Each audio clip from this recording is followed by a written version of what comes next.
Hello everyone, welcome back to my channel for a brand new mystery with Molly. If you are new around here, if you have never seen my face before, then hello, my name is Molly and I post true crime videos like this every single week. So if you think that is something that you might want to stick around for, then please do subscribe and don't forget to switch on the little notification bells that YouTube will let you know whenever I post a new video. But anyway, this week we are going to be talking about honestly a roller coaster of a case. This one was actually suggested to me by one of my Patreon members and it was such a wild one to research. Today we are talking about the double murder of Sydney and Jacqueline Blackwell. They were a married couple who were killed in 2004. For a while no one saw or heard from Sydney and Jacqueline at all, and some people just assumed that this was because they had gone on holiday to Spain, which was something that they did often. However, eventually their dead bodies were discovered and a homicide investigation was quickly launched. The hunt was on to catch their killer and it didn't take the police long to identify them. So for today's case we are going all the way back to the year 2004 in Merseyside, which is located in the northeast of England in the UK. It was the early evening of Sunday the 5th of September 2004 when Merseyside police were contacted by one of the locals asking them if they could carry out a welfare check on a retired married couple that lived in Melling, which is a quiet village in Merseyside. The man that asked for this welfare check was a neighbour of the retired couple and he was concerned about them because he realised that he hadn't seen or heard from his neighbours in quite a while and their post or mail was really starting to pile up on their porch. He had knocked on their front door a couple of times just to see if they were okay, but there was never any answer and he couldn't ever hear anyone inside, anyone talking, although oddly enough he could hear a strange buzzing noise coming from inside their home, and so his concerns only grew and he decided to call the police and ask them to check on the neighbours. So a few police officers were dispatched to the property where the pair lived and they just kind of had a look around the house. So they were looking through windows and they could also hear the buzzing noise, which they believed to be flies. There seemed to be a fly infestation inside the house. But not only that, the police officers also immediately noticed a very, very strong foul smell coming from inside the home. And after also getting no answer from the front door, the officers decided that they were going to break into the home because, of course, this was all very concerning. They were very worried about the retired couple and they needed to check on them. So they forced the door open and as soon as they walked into the house, they were met with a truly horrific scene. It was like a scene out of a horror movie. There were flies absolutely everywhere, just a swarm of flies all over the house, and the smell as soon as they opened the door was overwhelming. In fact, it was described as being just unbearable. It was that bad, and it didn't take the officers long to realise where the smell was coming from. The source of the smell was two dead bodies inside the house, the bodies of the retired couple that hadn't been seen or heard from in weeks. The married couple was 72-year-old Sydney Blackwell and his wife, 61-year-old Jacqueline, and the first body that was found was that of Sydney Blackwell. He was found kind of slumped in a chair in the living room of the home, and then Jacqueline was discovered on the floor in a bathroom, and their bodies were very, very badly decomposed by the time they were found. It was obvious that they had been dead for a number of weeks and that they had not died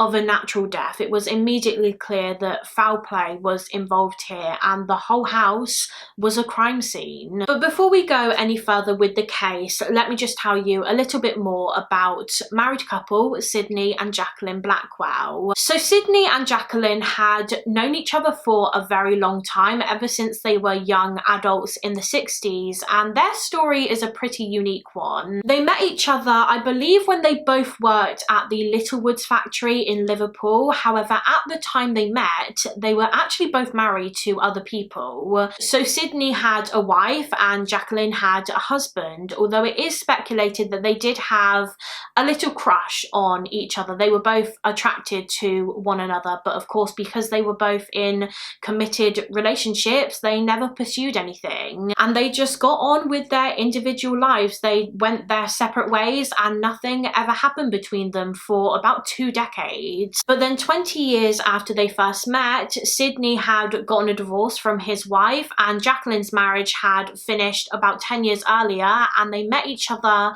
once again when they both started working for the same company in Liverpool. Sydney was working there as an accountant and Jacqueline was employed as a buyer or an antique dealer. The year was 1982. Sydney was 53, Jacqueline was 42, and despite it being 20 years later, the attraction and the chemistry between them was still very much there. And now that they were both single, they thought, why not start a relationship? And so that's exactly what they did. They started dating, they quickly fell in love, and that was it for them. They knew that they wanted to spend the rest of their lives together, and they also wanted to start a family together. And so a couple of years later, Jacqueline fell pregnant, and in 1986 she gave birth to a little baby boy that they named Brian. And then not long after Brian was born, Sydney and Jacqueline got married, and they were so happy with life, with their little family. They absolutely adored their son Brian. They really doted on him. 2 years after Brian was born, the family of 3 moved to a 3-bedroom bungalow in the village of Melling, which was a very nice, I would say maybe like middle to upper class area in a way. The people that lived in Melling for the most part were fairly well off, and that was a pretty good way to describe the Blackwell family. Sydney and Jacqueline weren't, you know, multi-millionaires, but they were financially stable and comfortable. I don't think they really had to worry about money too much. They didn't necessarily live a life of luxury, but they could afford to go on nice holidays. They would often go away to Spain. They actually had their own house in Spain, and they were able to enjoy a nice retirement, and they were able to treat their son Brian. They always just wanted the best for Brian, and so as he was growing up, they were very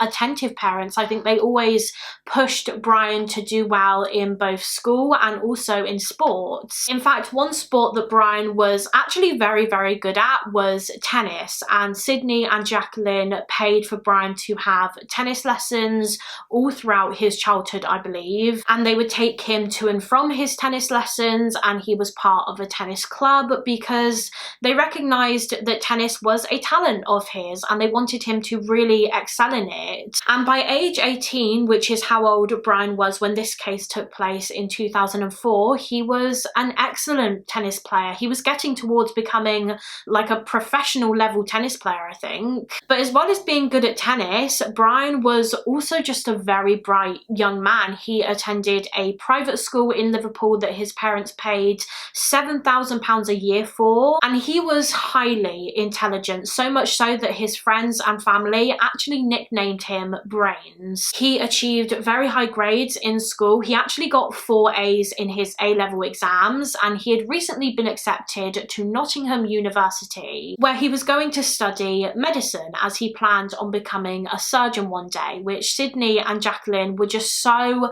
over the moon about. They were so proud of their son. But yeah, the Blackwell family of 3 were just your pretty typical middle-class family, and by 2004, as I said earlier, Sydney and Jacqueline had retired from work and they were enjoying their retirement. But their retirement would not last long because, as we know, in early September of 2004, the married couple were found dead in their home after a neighbour requested that a welfare check be carried out on them. So going back to where we were before in the case, when the police officers gained entry into the Blackwell home in Melling, they discovered the dead body of Sydney Blackwell in a chair in the living room, and the body of his wife, Jacqueline, was found on the floor in the bathroom, and there was just blood everywhere, all over the floors, all over the walls. So immediately they called for backup, and this was treated as a murder inquiry, and detectives and forensic teams were sent to the crime scene. Now, like I mentioned earlier, when the bodies were found, it was clear to the detectives that the couple had been deceased for quite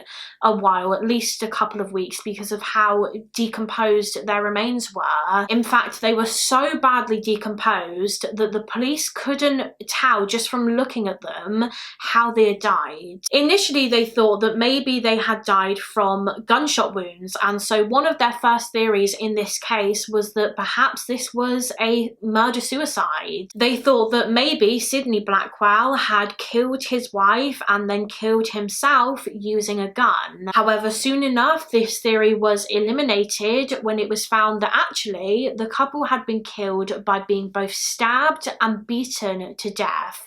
They had both suffered a very brutal and violent end. So let's start with Sydney's injuries. So he had been stabbed with a knife between 30 to 40 times, mainly across the upper part of his body, so like his chest area, and he had also sustained a very severe head injury. He had been hit in the head with a lot of force. Now, this head wound was near the back of his head, and as I mentioned previously, Sydney's body was found in the lounge and he was kind of slumped in a chair. The police also noticed that he had a TV guide kind of open on his lap and he was holding his glasses in his hand. So all of this suggested to the detectives that Sydney had been approached and attacked from behind. He probably had no idea that he was about to be killed, and when the attack started, he clearly didn't even have enough time to react and jump up because he hadn't moved from his chair. Perhaps he was either watching TV or he was asleep when the first wound was inflicted on his body. Now, as for Jacqueline, it was determined that she had sustained similar injuries as her husband. She had also been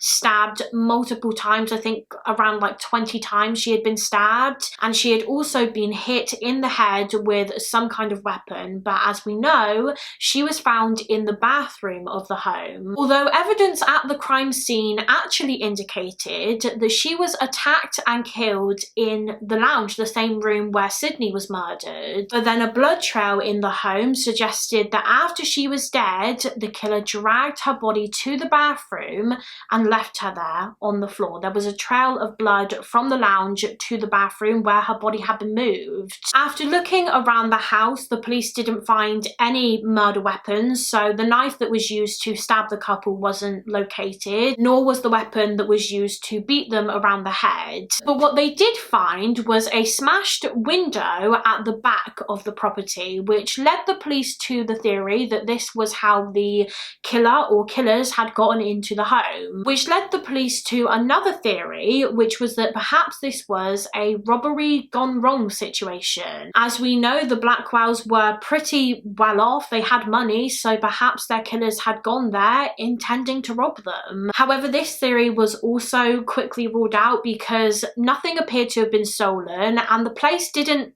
really look like it had been ransacked. It didn't really appear as though robbers had gone around frantically looking for things to steal. But not only that, the extent of the couple's injuries did not suggest that this attack was carried out by just a random person or random people that went there to steal from the home. Sydney and Jacqueline's deaths were so vicious. There was clearly a lot of anger in this double murder that the police thought surely there's just no way that the killer or killers were strangers to the couple. The extreme violence that was used to end their lives indicated that this was personal. They were murdered by someone that they knew. As well as looking and searching for evidence inside of the couple's home, the detectives also conducted searches outside, including in the couple's garden. And there in the garden, they discovered a fire pit, and they could tell that this fire pit had recently been used. Someone had used it to burn something. The remnants of something was in this pit. Now, they couldn't tell what had been burned in the fire pit just from looking at it, and they weren't sure if this was even related to the murder inquiry. Maybe the Blackwells themselves had used the fire pit before their deaths. But the police thought that there was a possibility that maybe the killer had used it to burn evidence, to destroy evidence. So it was a line of inquiry that they were going to look into further. As part of the investigation, the police also spoke to the neighbours of the Blackwell family and asked them if they remembered having seen or smelling the fire burning in next door's garden, but they said that they didn't. And they also asked the neighbours when they last saw the murdered couple alive, and they explained that they couldn't remember exactly when it was, but they believed it was probably over a month before their bodies were found, and after that, nothing. They didn't see or hear from them at all. And that was one thing that the police really needed to nail down. They needed to work out exactly when the couple had been killed. Now, this was going to be difficult because of how badly decomposed their remains were. It was going to be tricky for any pathologist to accurately say how long they had been deceased. And so because of this, the police decided to bring in a forensic entomologist. Now, forensic entomologists are scientists that are often used in investigations such as these because they study the life cycle of flies and bugs that are found on bodies and invade bodies after death. So forensic entomologists will literally examine the insects found on dead bodies to try and figure out how long the person or people they're found on have been deceased. So that's why the police brought in the forensic entomologists in this case. They were going to try and work out exactly when the couple had died. And whilst the detectives were waiting for the results from that, they also continued taking statements from the neighbours. They really needed as much information from the neighbours as possible because they lived next door. So if anyone was going to have seen anything strange or suspicious around the time of the murders, it was probably going to be them. They were probably going to be able to provide the most information in this case, and maybe the information that they hand over would lead detectives to the identity of the perpetrator. So as we know, the neighbours told the police that they hadn't seen the victims, Sydney and Jacqueline, in over a month, but they said that they had seen the couple's son, 18-year-old Brian Blackwell, more recently. The neighbours said that around 3 weeks before the couple's bodies were found, Brian had actually gone to his parents' house with his girlfriend, but he couldn't get in. And he told his neighbours that the reason he couldn't get in was because he didn't have a key on him. I think he had lost or misplaced his key or something, so he couldn't unlock the door. And he also said that he believed, or he assumed, that his parents had gone away on holiday to their house in Spain, so they obviously couldn't let him in. Although Brian did tell the neighbours that he had been trying to contact his parents, but he couldn't get through to them. And because he couldn't get into the house, he was actually staying with his girlfriend, whose name was Amal. He was staying in her parents' house. However, when the police heard about this from the neighbours, about how Brian thought his parents had gone away to Spain,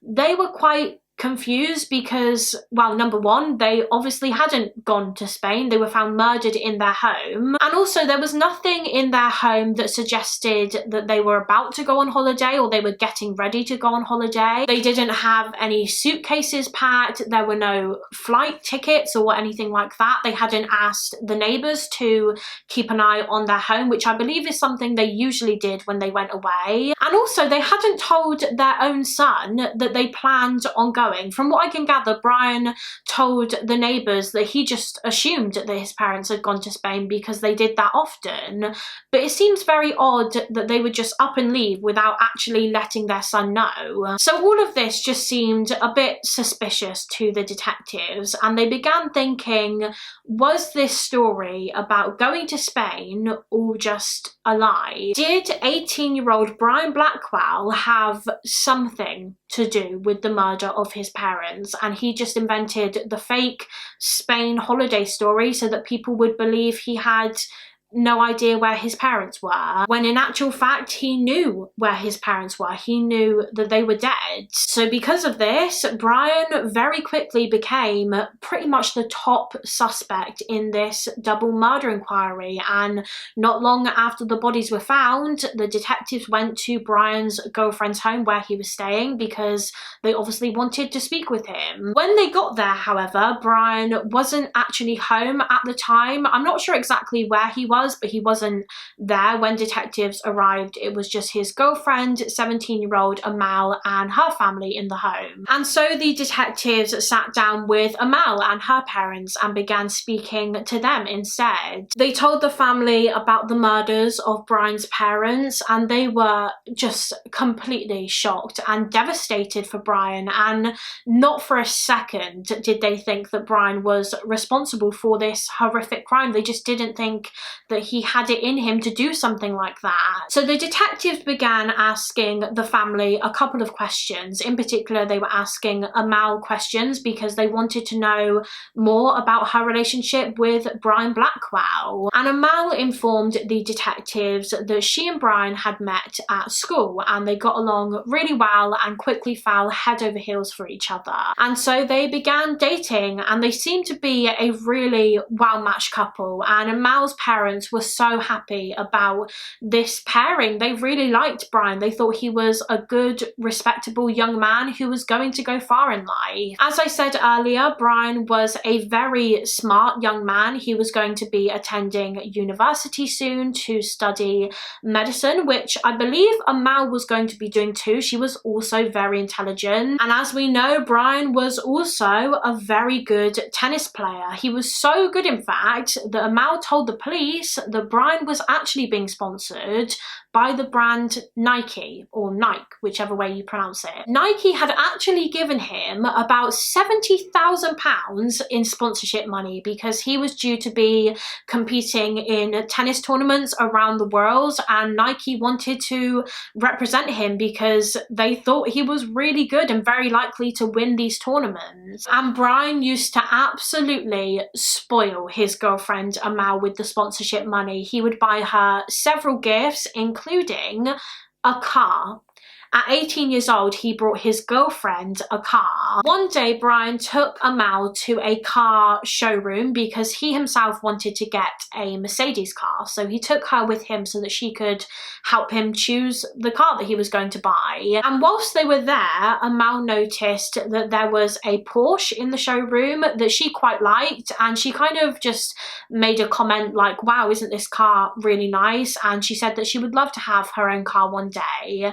And so he bought her one, but he didn't buy her a Porsche. I don't think she would have accepted a Porsche from him because they are very, very expensive. So instead he surprised her with a Ford Ka car, but she was still so over the moon and so grateful for it. As well as the car, Brian also gifted Amal some jewelry, some pretty expensive jewelry, so expensive in fact that Amal's mother actually asked Brian if he could provide the receipt so that she could put the jewelry on the house insurance. And he also brought her a ticket to go to Florida with him. You see, Brian was due to be competing in a tennis tournament in Miami, and he wanted Amal to accompany him, and she asked her parents, and her parents said yes, she could go. Brian and Amal left to go on their trip to Florida on the morning of the 26th of July 2004, about 6 weeks before his parents' bodies were found. They got on a plane that actually took them to New York because they decided that they were going to stop off in New York for a couple of nights and then they were going to go to Miami. Brian treated the two of them to first class seats on the plane, and then when they got to New York,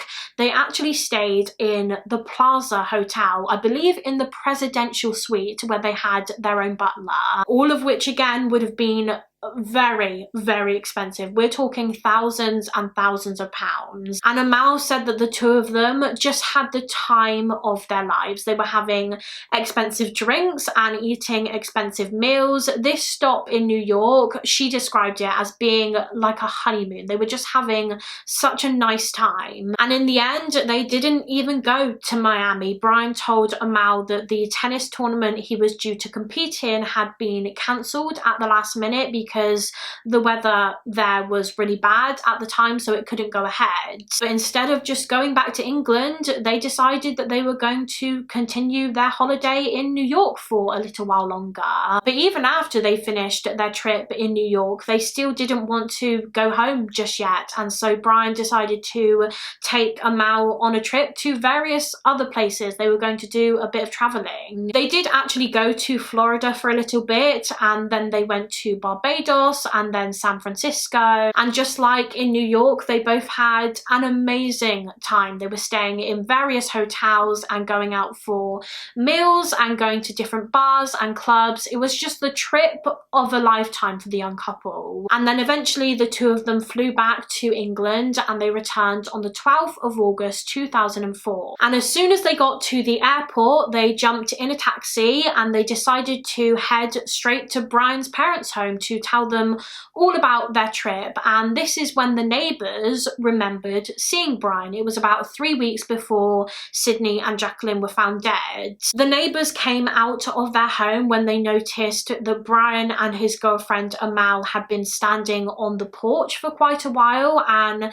that was because Brian couldn't get into his parents' home. He didn't have his keys on him and his parents weren't answering the door, so he just assumed that his parents had gone away to Spain because they had a house over there. But of course that was not the case. His parents were actually dead inside their bungalow when Brian and Amal went to visit, and their bodies would lie there undetected for a further 3 weeks, until obviously the neighbours contacted the police and requested that a welfare check be carried out because of the buzzing noise and the really bad smell that was coming from next door. And that brings us back to where we were before in the case. So as we know, because Brian couldn't get into his parents' house, he'd been staying with Amal's family in their home, which wasn't too far from his home. And as soon as the bodies of Sydney and Jacqueline Blackwell were discovered, the police went straight to Amal's home to speak to Brian about the murder of his parents. Now initially, as we discussed earlier, Brian was actually a top suspect in the investigation, or at least that was until his girlfriend Amal informed the detectives that she and Brian had been in the US for just under 3 weeks. And although the police didn't have confirmation yet of exactly when the retired couple were killed, they believed that it was around the same time that Brian was on holiday, so he seemed to have an alibi. If he was in the US traveling with his girlfriend, then he couldn't have been his parents' killer because he can't be in 2 places at once. Now eventually Brian returned to Amal's house from wherever he had been, and when he did, the police sat him down and they told him the news that his parents had been found dead. And the officers said that he became very, very upset, of course, as anyone would after hearing that news. But he also just seemed very confused because he thought that this whole time they were at their house in Spain, but clearly they weren't. Anyway, the detectives carried on speaking with Brian and they began asking him a couple of questions, and the interview seemed to be going fine and normal until Brian said something that just completely stunned the officers. He actually asked them if prison was cold, which they thought was just so strange because they are talking to him and asking him questions about the murder of his parents. So why would he ask just out of the blue if prison is cold? What does that have to do with anything? It just seemed very, very odd, and the police couldn't understand why he had asked them that. Was it because he was concerned about going to prison and it being cold in there? And if so, why? Why is he concerned about going to prison? Had he done something that could get him sent to prison? perhaps kill his own parents. So after this comment, the police became suspicious of Brian Blackwell once again, and so they knew that they had to investigate him some more as a potential suspect. And the reason they had to investigate him some more was because despite their suspicions, they didn't actually have anything concrete linking him to the crime, and if they were going to charge him, they needed evidence. So they started just going back through all of the details surrounding this case, including the crime scene evidence and the coroner's examination report, which obviously detailed how the Blackwells had died. As we know, they had both been stabbed to death. They were stabbed numerous times with a knife, and additionally they had also been hit in the head with a weapon, which the police now believed was probably a hammer. And then by the time their bodies were found, weeks and weeks later, the whole house was swarmed with flies and their bodies were invaded by insects. And as we discussed earlier, as part of this double murder inquiry, the detectives contacted a forensic entomologist because they were struggling to establish what day the retired couple had been killed. So they brought in the entomologist to study the bugs that were on the corpses because they were hopeful that he would be able to determine how long these bugs had been present on the bodies. And the conclusion he drew from his studies was that Sydney and Jacqueline Blackwell had been dead in their homes for 6 weeks by the time they were discovered. Now, their bodies were found on Sunday the 5th of September 2004, so exactly 6 weeks before that takes us to the 25th of July 2004. So they were probably killed on that day, the 25th of July. And Brian and his girlfriend Amal got on a plane to New York the next morning, which was the 26th of July. So he was in England, in Merseyside, at the time that the murders happened, meaning he may well have been the killer. So with this new information, the police began looking even more into Brian and his life, and they went to speak with his teachers at the college he attended, and they didn't really have too much to say about Brian, to be honest. They didn't have anything bad to say anyway. He was a model student, he had excellent top A grades, and he was just known to be a very polite young man. And the teachers also informed the detectives that he was very good at sports, particularly tennis, which is something that the police obviously already knew from his girlfriend Amal. Although interestingly, when the detectives started looking a bit more into Brian's tennis hobby, I guess, or activities, they found that he was nowhere near as good as he told people he was. In fact, he told a lot of lies when it came to his tennis career. Brian was a member of a tennis club called the Lawn Tennis Association, and whilst they agreed that he was a good tennis player, they said that he wasn't amazing. He was nowhere near a professional level like he was claiming to be. Brian had actually told many people, including his girlfriend, that he was ranked as the #1 best player in his tennis club association, which was not true. In fact, he didn't even make it onto the ranking thing. I think these rankings were like a list of the 10 or so best players in the club, and he wasn't on it. He wasn't even the 10th best player, let alone #1. And so, as I'm sure you've most likely guessed by now, that also meant that there were no tennis tournaments around the world that he was due to be competing in, and there was no Nike sponsorship or Nike contract. He had lied about that and the fact that Nike had given him £70,000 in sponsorship money. He had made up all of that. It was just all one massive lie to, I think, impress his girlfriend Amal and make her like him even more. But then you're probably thinking, well, if this was all a lie, if he didn't receive all that money from Nike, how the hell did he pay for everything? How did he pay for the expensive jewelry that he brought for Amal? Although, side note, it wasn't actually expensive jewelry. It was more like costume jewelry that he bought for Amal, but he just said it was expensive jewelry and he was never able to provide a receipt for it. But regardless, what about the car that he bought for her, or the holidays? How did he pay for first class flights and hotels and meals and drinks? All of these things would have amounted to thousands and thousands of pounds. Where did Brian, an 18-year-old college student, get that kind of money from? Well, when the police looked into the Blackwell family's finances, that question was very quickly answered.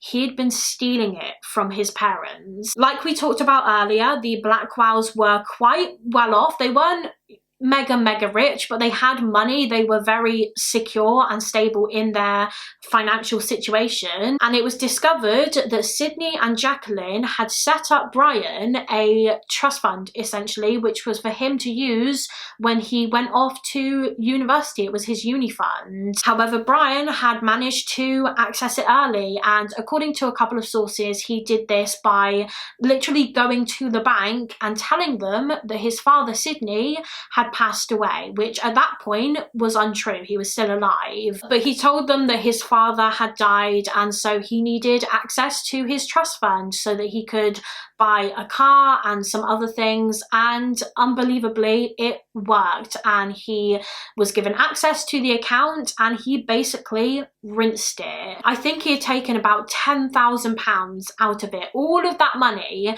that his parents had saved for him for university for years and years had been wasted. But Brian didn't stop there. £10,000 wasn't enough for him and the life of luxury that he wanted for him and his girlfriend. It was also found that he had tried to gain access to his parents' own bank accounts too, and he had tried to open credit cards in their names, and I believe this actually worked. He was able to access his parents' finances and withdraw money from their accounts. However, eventually his parents did find out about this. I believe his mother was the one to discover what Brian had been doing because she managed the family's finances. So she realized that money was missing, and she was understandably very angry and upset with Brian, and she actually got in contact with the bank and informed them that whatever Brian had told them was a lie and that they shouldn't allow him access to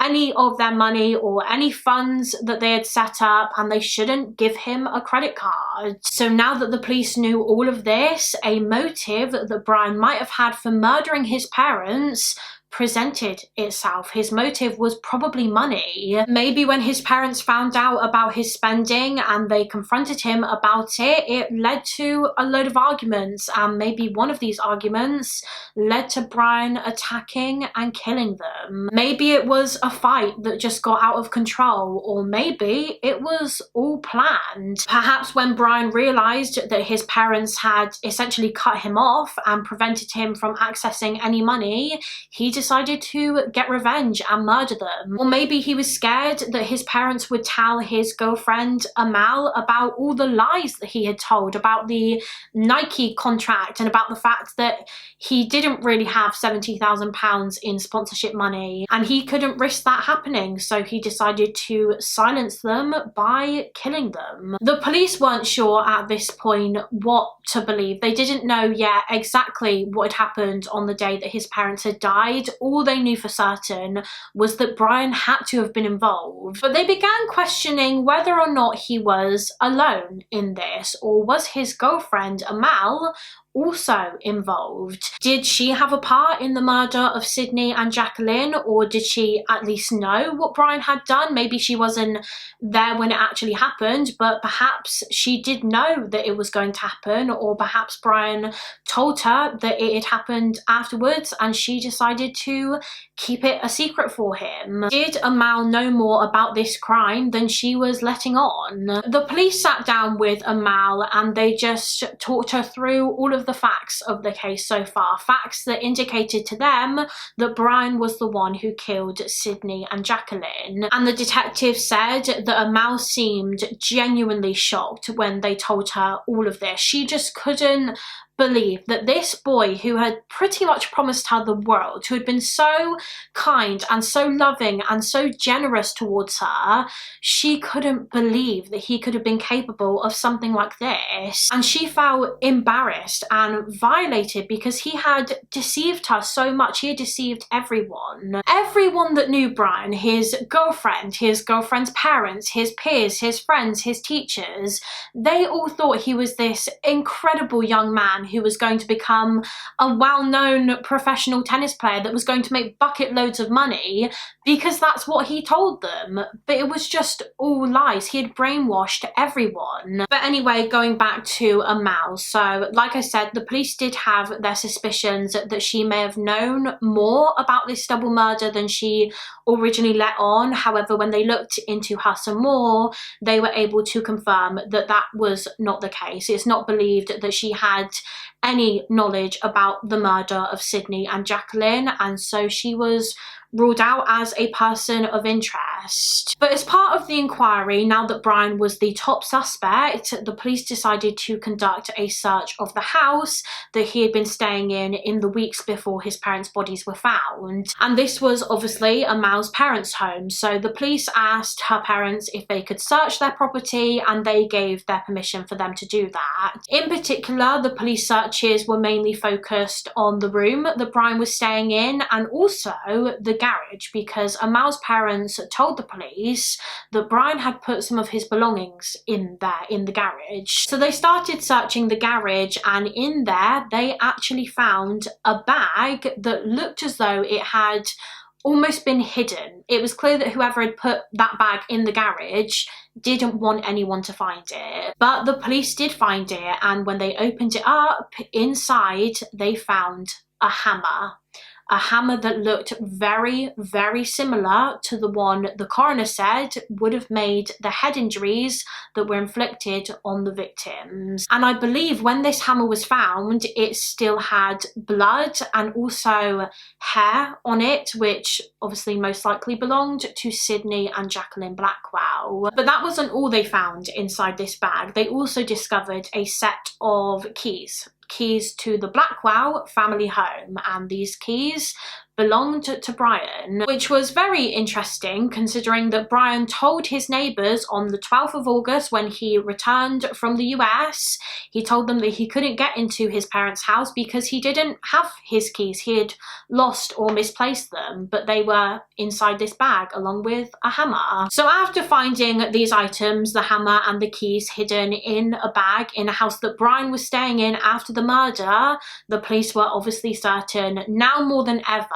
that he was the murderer, and they were getting ready to arrest him. They had enough evidence to do so now. And that was when they received even more evidence from two witnesses who came forward with information about Brian after seeing this case on the news. These two witnesses were from Kirkby, which is a town in Liverpool, and it's not very far at all from Melling, where the Blackwells lived. It's literally like 2 miles away. Now, I'm not too sure how exactly this came about. I'm not sure how these two people encountered Brian, but they basically told the police that not long after the murders, they were approached by Brian Blackwell and asked if they would be willing to burn down a drug dealer's house, which they of course thought was kind of weird, and nothing ever came of it. They obviously didn't agree to do it, and they didn't think too much into it at the time. However, later when they saw the Blackwell murder case on the news, they realised that the person that asked them that strange question about burning a house down was the son of the two people who had been killed, and they started putting two and two together. They thought that maybe if Brian was the killer, he wanted someone to burn his parents' bungalow down, because perhaps that way their bodies would never be discovered. They would just burn to nothing inside the house. So this information from the witnesses was even more evidence against Brian Blackwell. It wasn't necessarily concrete evidence, it's more circumstantial evidence, but it does give the police an indication as to what he was thinking about doing after the murder. He was thinking about setting the home on fire to destroy evidence. And so he was arrested. 18-year-old Brian Blackwell was arrested on suspicion of the murder of his parents, and he was taken into the police station for questioning. And the detectives decided to use a certain tactic with Brian when it came to his questioning, because it was clear to them that Brian was the kind of person that thought he was so much smarter and more intelligent than anyone else, even the detectives. And so instead of presenting Brian with all of the evidence they had against him, they just asked him for his version of events from the day that he murdered his parents, and they asked him why he did it without letting on that they actually had evidence linking him to the crime. And I imagine this shocked Brian a little bit, because he probably didn't think that the police were onto him. He thought that he was clever enough to get away with this. But anyway, the police just asked him why he did it, and he did not like that. He started getting quite confrontational with the police, and he was basically saying to them, why are you asking me these questions? You shouldn't be interviewing me as a suspect, you should be interviewing me as a witness. So it was clear to the police at that point that Brian wasn't going to give anything up, because why would he? For all he knew, the police didn't have any concrete proof to say that he did it. But then the detectives presented Brian with the keys to the Blackwell home that were found in his bag in the house that he was staying in. Keys that he previously said he didn't have, he had lost or misplaced or something. These keys were proof that Brian did have access to the house that his parents had been murdered in. They were proof that he had lied. And as soon as Brian was presented with these keys, his whole demeanour just completely changed. So before he was quite angry and confrontational with the police, and then he just switched, and now he started to get really upset and he started crying. And then shortly after this, after speaking to a lawyer and getting some advice from them, Brian sat down with the detectives and he made a confession. He confessed to killing his mother and father. However, he claimed that it wasn't murder. Brian told the police that he killed his parents in self-defense. Brian talked the police through what had been happening in the lead up to his parents' death, so what the situation was like at home. And he claimed that recently there had been a lot of arguments between him and his mother and father, because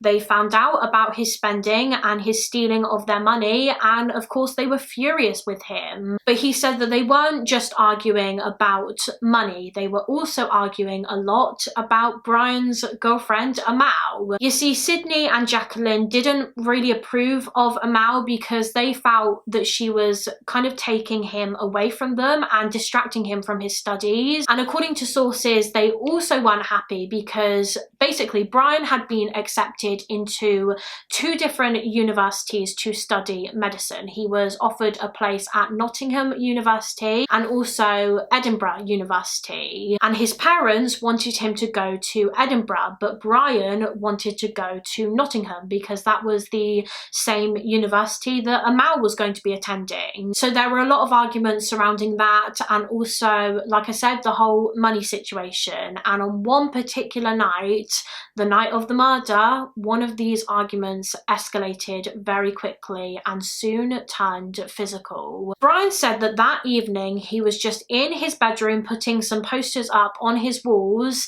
and then when he came out of his room, his father Sydney approached him and the two began arguing. And they were just arguing about the money situation, about the fact that Brian had been stealing from them and attempting to set up credit cards in their names. Brian said that his father was the first to get physical in this fight. He claimed that his father literally grabbed him and pushed him up against the wall. And it was at this point that Brian hit his father in the head with a hammer that he had in his hand.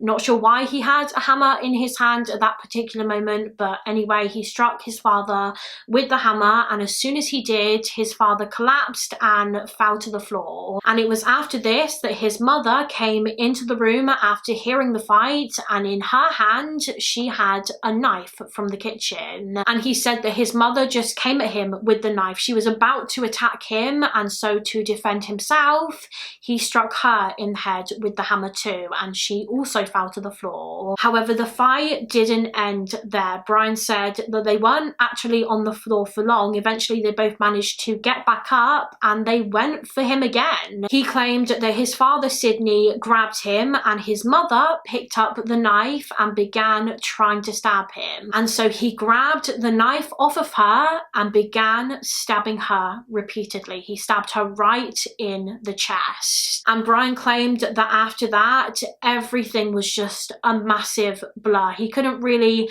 remember in detail exactly what happened after this. He said that he remembered pushing his father onto the chair in the living room and at one point dragging his mother to the bathroom, where he claims he tried to revive her by splashing water in her face. Brian said that at this point he just didn't know what to do, and he was really shocked because he said that he didn't realize that people could die so easily and so quickly. He didn't know whether to call an ambulance or the police. He didn't know how to save them. He just did not know what to do next, how to handle this situation. And so he did nothing. He left his parents where they were. He left his mother's dead body on the floor in the bathroom, and he left his father's body on the chair in the lounge. And according to a couple of sources, Brian said in his confession that he actually went and sat next to his father for a little while and was talking to him. And during this, he still had the kitchen knife in his hand, and he said that he was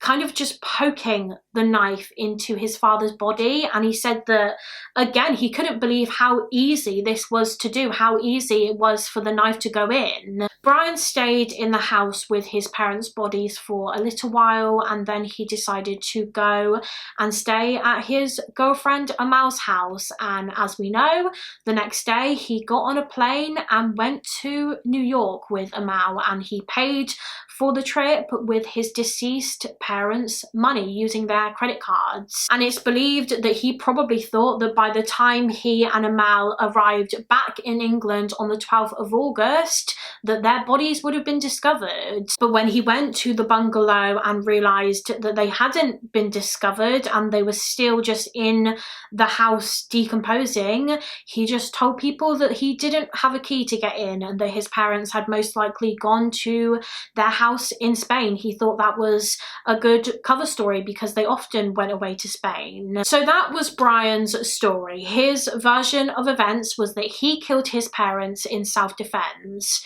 But was that really the truth? Was this really a case of self-defense, or was this a cold-blooded, unprovoked, planned murder? Well, after looking at all of the evidence in this case, in particular the autopsy results, the police did not believe that this was self-defense because the pathologist concluded that Sydney Blackwell in particular had probably been attacked from behind. They both had a very severe head wound from being hit with the hammer, but Sydney's head injury was near the back of his head, obviously indicating that Brian had come up and hit him from behind. So Sydney most likely did not know what was about to happen. Also, if you remember from earlier on in the video, Sydney's body was discovered just kind of slumped in his chair with his glasses still in his hand and the TV guide open on his lap, I think. So that suggests that he was either maybe asleep in the chair or he was just sitting watching the TV when he was attacked. But also, not only that, but the injuries the couple sustained,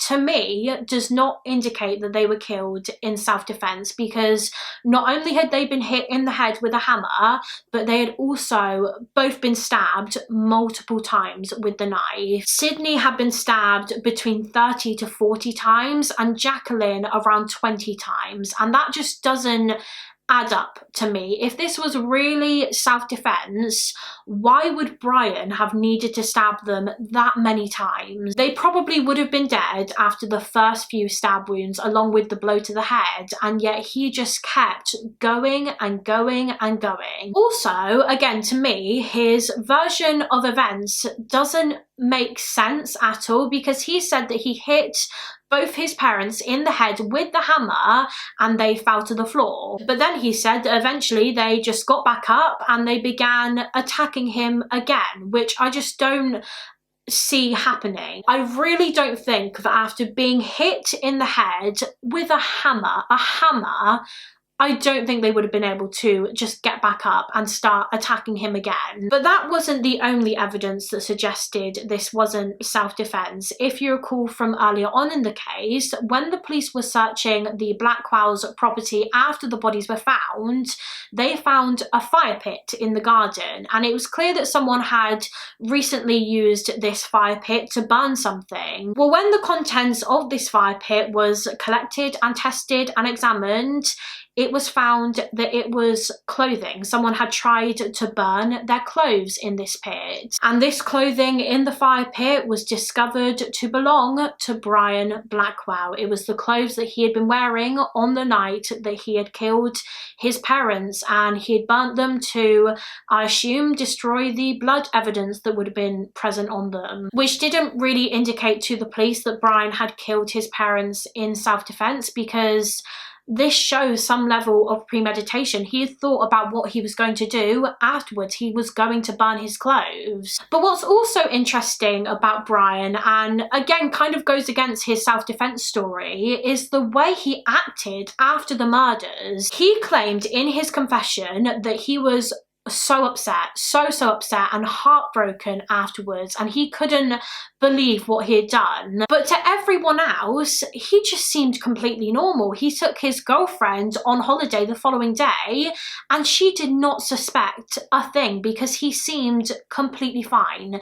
He was his usual happy self around her. And the fact that he is able to act like that, act completely fine after killing his own parents in the most brutal way, is just so chilling. Also, just as a side note, so I believe after the murders, Brian actually got a taxi to his girlfriend Amal's house, and the police were able to track down the driver of this taxi. And they were asking the taxi driver just questions about what Brian was like during the journey. Did he seem upset? Did he seem like in shock or anything like that? And the driver said that nothing seemed off with Brian at all during the journey. He didn't seem upset, he didn't seem sad, he didn't look as if he had been crying. He just seemed completely normal. Not long after his confession, Brian Blackwell was charged with 2 counts of murder, and his trial was due to take place about a year after the murders in July of 2005. Now, in the lead up to the trial, Brian was obviously set up with a legal team, and his legal team knew that there was no way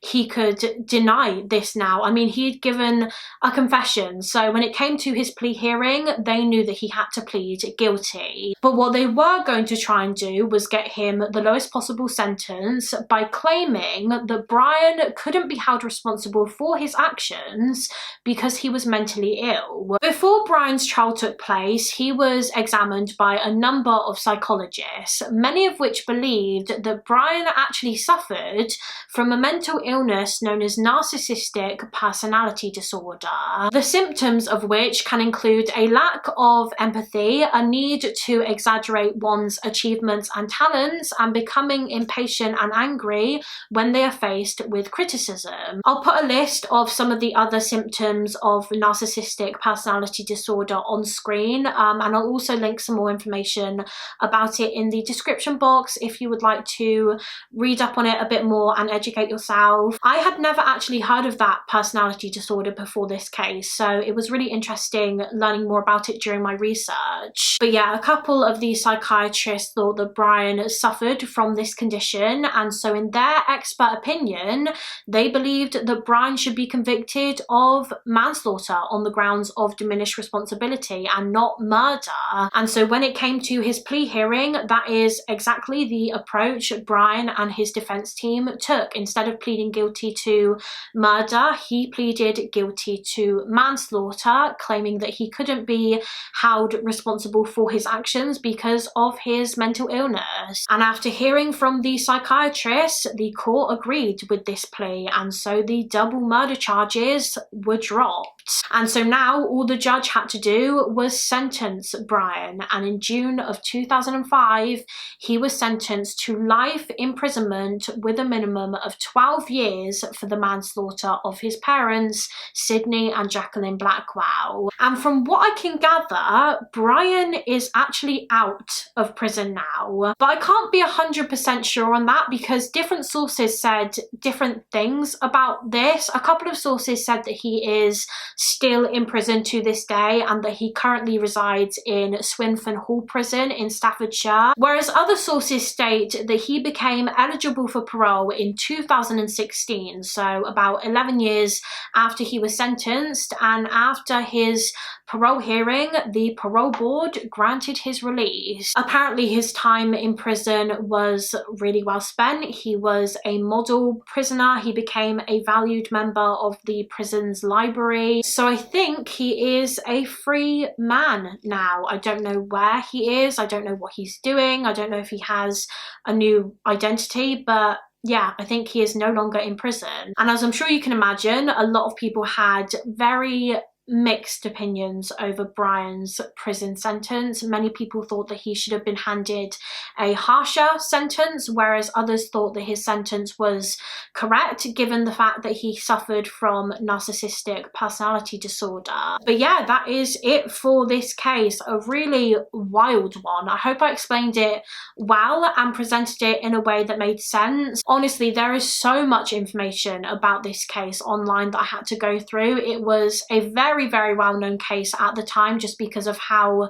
crazy it is and also just how sad it is. I mean, Sydney and Jacqueline were always so proud of their son and they only ever wanted the best for him, so it's heartbreaking that their lives were ended by the person that they loved more than anything in this world. It was a bit difficult to piece this case together, but I hope I did Sydney and Jacqueline's story justice. As always, please do let me know what you guys think of this case in the comments. Also, let me know of any other cases that you would like to see me cover on this channel. Thank you so much for watching. Please do give this video a thumbs up and subscribe if you haven't already, and I will see you again next week for another mystery with Molly.